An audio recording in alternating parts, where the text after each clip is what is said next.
Muito bem, amigos, aqui estamos para mais uma apresentação do nosso Educação em Debate, um programa que é patrocinado pelo Centro de Integração Empresa-Escola do Rio de Janeiro. Hoje vamos ter um prazer enorme de receber aqui um querido amigo, maestro Marlos Nobre. É uma figura internacional, um homem com mais de 250 obras que são reconhecidas no mundo todo e que nos dá o prazer de estar aqui. Maestro, além do meu agradecimento, uma pergunta assim de algibeira. O que é o seu quadrado mágico? Pois é, Arnaldo, primeiro um prazer estar aqui com você, amigo de longa data. Não diz quantos anos. Por dois, né? Mas aquela velhice, o bom vinho, sempre é muito bom. Certo. Mas o quadrado mágico, inclusive uma coisa interessante você perguntar, porque hoje tem dois alunos da Universidade da USP fazendo uma tese sobre esses meus quadrados mágicos, e tem uma tese também na Sorbonne, uma tese na Yale, porque a garotada, os alunos, ficaram encantados com esta proposta minha de trabalhar com o número de uma maneira intuitiva e ao mesmo tempo consciente. Para mim, você como matemático sabe disso, a matemática é a coisa objetiva, mas ao mesmo tempo ela proporciona ao compositor, no meu caso, a intuição numérica. É interessante. Eu faço uma série original de sons, os 12 sons cromáticos, que vai de Dó até o Si, quer dizer, cromáticos, são da 12. A série é horizontal e ela é transposta nas 12 tonalidades. Depois ela é invertida e as 12 séries são lidas ao contrário nos dois sentidos. Então dá 48 possibilidades. Como o Bach trabalhou no Cravo Bem Temperado, ele trabalhou sem alusão, por favor, a nada de mérito, né? Mas por que Por não? favor. Bach é Bach. Mas ele trabalhou os 48 prelúdios e fugas nas 12 tonalidades. Eu trabalho as minhas obras no quadrado mágico, que são as 48 possibilidades cromáticas. E você precisou estudar matemática para chegar a essa conclusão? Não, porque... Não, foi tudo intuitivo. É intuitivo. E uma das coisas, existe na música uma grande força de um compositor, Yanis Xenakis, que ele era matemático. Mas as soluções dele, que eu estudei, eram extremamente teóricas. Para mim, a matemática pura, ela não pode ser transcrita em música. Mas certos princípios da matemática, eles são extremamente válidos para a criação, no meu caso. Então, o quadrado mágico, a primeira obra que eu criei com o quadrado mágico foi em 1963. Chama-se Variações Rítmicas, chame por isso. Eu aplico ao ritmo também quadrado mágico, quer dizer, as variações rítmicas estão ligadas à música de uma maneira muito intuitiva. Por que intuitiva? Porque, como eu digo aos alunos, eu sigo a série, eu sigo o quadrado, mas se o resultado sonoro não me agrada, eu mudo, eu rompo a série. Você tem essa possibilidade da variação, né? De romper. A intuição, para mim, ela é mais forte que o número. E como é que o público toma conhecimento desse trabalho? Eu prefiro que não tome. Olha, eu digo sinceramente, Arnaldo, veja bem. É que nem o Nelson Rodrigues? Uma vez a obra... O ideal é que minhas peças só tenha um espectador, eu. Não, eu quero que tenha milhões, mas é que a minha obra, por exemplo, Variações Rítmicas, eu escrevi para piano e 16 instrumentos típicos brasileiros. Cuíca, também a primeira vez que se escreveu para esses instrumentos na música de concerto. Cuíca, agogô, reco-reco, tamborim, atabaque, pandeiro, não? O pandeiro. Pandeiro também. E para eu escrever, para que qualquer músico no mundo tocasse, eu criei uma escritura muito particular para o pandeiro. Por exemplo, o pandeiro no Brasil, o popular toca, ele toca com esse punho, com esse, tic-tac, tic-tac, tic-tac, né? Essa é a Certo. maneira de tocar. O europeu toca assim. Pá, pá, pá, pá. O europeu toca assim, só. O europeu só faz isso. Sem graça, Sem né? graça. Sem graça. Eu então inventei uma notação específica para a graça brasileira. E foi muito engraçado, por isso mesmo, quando eu regi essa peça com o grupo de percussão de Genebra.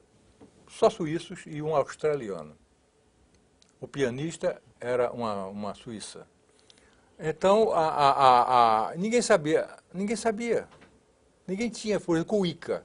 A cuíca que, com aquele instrumento que a mão desliza interiormente naquele fiozinho, que tem um pauzinho dentro da cuíca, e faz aquele som de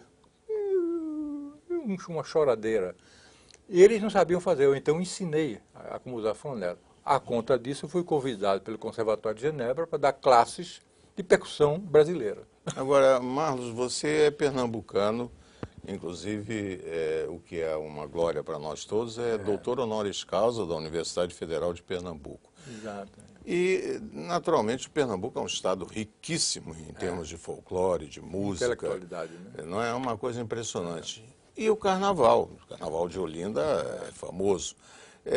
Com esses conhecimentos todos de instrumentos populares que você tem, e eu me lembro, inclusive, de diversos programas seus na Rádio Ministério da Educação. O Marlos Nobre é um pioneiro na Rádio MEC. Desde 61, né? Pois é, mas eu lembro porque eram programas marcantes. Eu queria perguntar ao maestro Marlos Nobre como é que ele, que é autor de músicas contemporâneas, de composições contemporâneas, como é que o carnaval funciona na inspiração dele. Nós vamos dar um pequeno intervalo e logo voltaremos. Até já.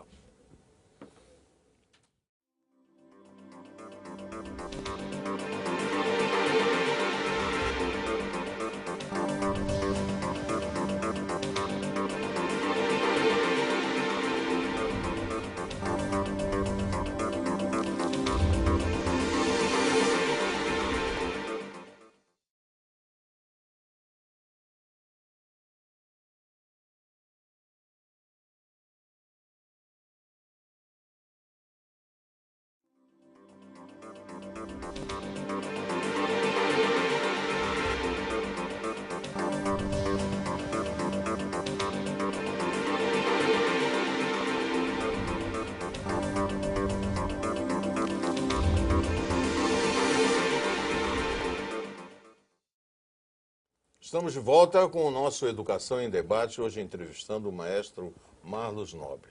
Maestro, com essa experiência toda e a sua descendência pernambucana com muita honra, não é? Como é que funciona a música popular no seu espírito? Pois aí é que está. Nessas variações rítmicas eu faço a fusão entre o quadrado mágico e a percussão típica brasileira, muito típica. Olha, Arnaldo, eu nasci na rua São João, no centro de Recife, o gasômetro ficava à esquerda, e na frente de casa passavam os blocos do Carnaval de Recife. Maracatu, frevo, caboclinhos. E eu passei a minha infância ouvindo, mas não é ouvindo, dançando frevo, dançando maracatu. Eu me jogava naquela cambada, como chamava, o Ascenso Ferreira. Você tem quase 2 metros de altura, né? 1,94 m. Quer dizer que aqueles bonecos de Olinda podem ter se inspirado também. Teve um. Eu fico impressionado, né? Porque os bonecos de Olinda têm mais ou menos a sua altura, né? Mas diga. Então é o seguinte, esta força do Carnaval de Recife, o frevo, maracatu e caboclinhos, eles entraram no meu subconsciente. Eles entraram no meu humus, no meu baú de recordações. Certo. Então, essa força eu nunca deixei de lado. E quando eu entrei no mercado internacional, a partir de 63, 64, uma das coisas que existiam na época, e foram fundamentais na música, era o serialismo quase que esterilizante. Era como se você estivesse num laboratório, ou às vezes eu dizia assim, numa sala de asepsia, ou de asepsia de cadáver. Tudo branco, lençóis branco, quer dizer, não tinha cor. Aí eu joguei no meio do serialismo a cor da percussão brasileira. Eu escrevi uma obra chamada Ritmetron para 38 instrumentos de percussão, que estreou aqui no Brasil e depois no Carnegie Hall. Esta peça é feita de lembranças do Carnaval de Recife, tratadas de uma maneira moderna. E foi... Isso você colocou também fonograficamente no mercado? Você... Ah, sim, sim, sim. Existem gravações. Hoje existe uma gravação espetacular com o conjunto, o Ensemble de Percussão de Geneve, que é o maior conjunto de percussão hoje no mundo. É um disco lançado na Europa e em um CD duplo que infelizmente não é distribuído no Brasil, porque eles tentaram. Que pena. Sim, mas o problema é que Isso é um problema cultural? Não, de interesse dos distribuidores do Brasil. Um problema, às vezes, de dinheiro, porque esse CD duplo custa lá 48 euros, que não é muito, mas para o estudante brasileiro é. Então, o que eu fis é o seguinte também. Aí é que entra o governo, né? Quando dizem que o governo se mete muito em cultura, devia se meter para promover esse tipo de coisa. Mas você sabe o que eu fiz, Arnaldo? Hoje em dia, existe uma coisa maravilhosa, que a internet, você sabe disso, o YouTube. Eu disponibilizei no YouTube essas gravações, porque a juventude brasileira, o pessoal conhecia meu nome, Marlos Nobre, mas ninguém conhecia muito minha obra. Porque toda ela é editada na Europa, toda ela gravada. Eu tenho hoje 62 CDs editados na Europa. Imagina. 62. Principalmente em que país? Principalmente na Alemanha, nos Estados Unidos e na Suíça, em Genebra. Certo. Na França, não. Na França tem dois. Tem também. Tem no Japão, enfim. Mas sobretudo nesse... Tem algum compositor clássico brasileiro que tenha ido tão longe? Aí deixa a modéstia de lado. Não. Mas... Villa-Lobos, sim, claro. Villa-Lobos. Villa-Lobos é o único, né? Hoje em dia, inclusive uma coisa para mim, muito gratificante é que os CDs que surgiram, por exemplo, com um conjunto de percussão, foi só obras minhas. Porque Villa-Lobos nunca escreveu para percussão, conjunto de percussão, que foi uma pena. Nunca escreveu. Ele podia ter escrito coisas maravilhosas, mas não escreveu. Mas ele escreveu para conjunto de violoncelos. Baquiana número 1 e número 5. E eu escrevi 6 obras para soprano e violoncelo. E saiu um disco chamado Brasil, editado na Holanda, pelo maior conjunto de percussão de violoncelistas da atualidade, que é o conjunto de Amsterdã. E ele fez um CD chamado Brasil, com Z. É como eles dizem lá. Aí está Villa-Lobos, Marlos Nobre. Então pegou a moda hoje. Marlos Nobre, Villa-Lobos, Marlos Nobre. Então, você chegou a conhecê-lo pessoalmente? Não. Eu vim para o Rio em 1959, quando ganhei o prêmio da Rádio MEC, o prêmio do Música Brasil. Eu cheguei no Rio em novembro e Villa-Lobos tinha morrido 5 dias antes. Ah, que pena. Agora conheci muita Mindinha. Muito amigo meu. Nós todos conhecemos E a Mindinha me dizia, Marlos, eu também muito amigo dela, e conversávamos ali aqui no Ministério, eu ia lá conversar muito com ela. Ela dizia, Marlos, se Villa-Lobos tivesse conhecido você, ele ia adorar você.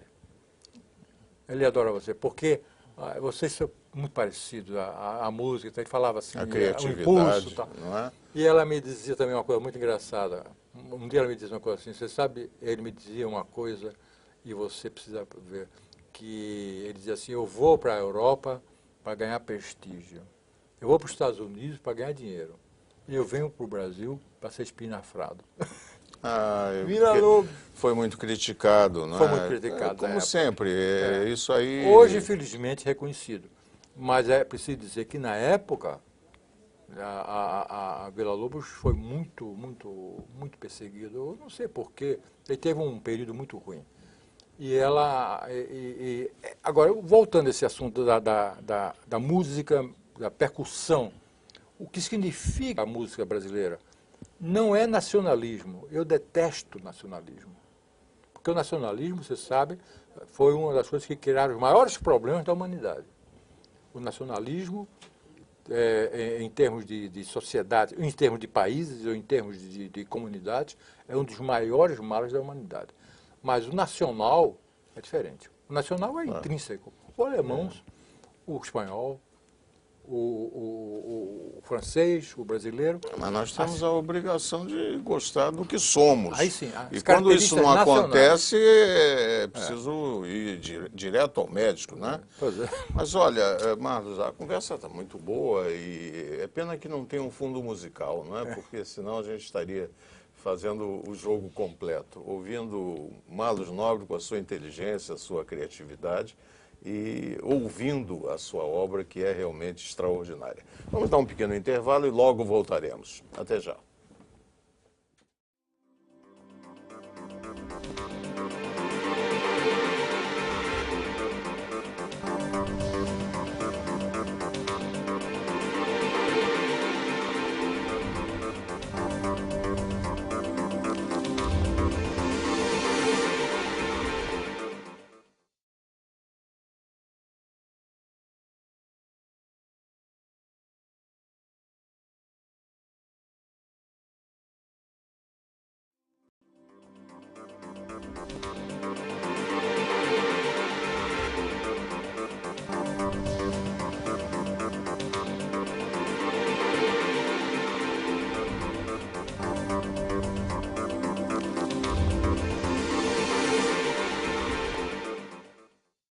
De volta com o nosso Educação em Debate, hoje falando sobre música, com ninguém mais, ninguém menos do que o grande maestro brasileiro Marlos Nobre, para orgulho nosso.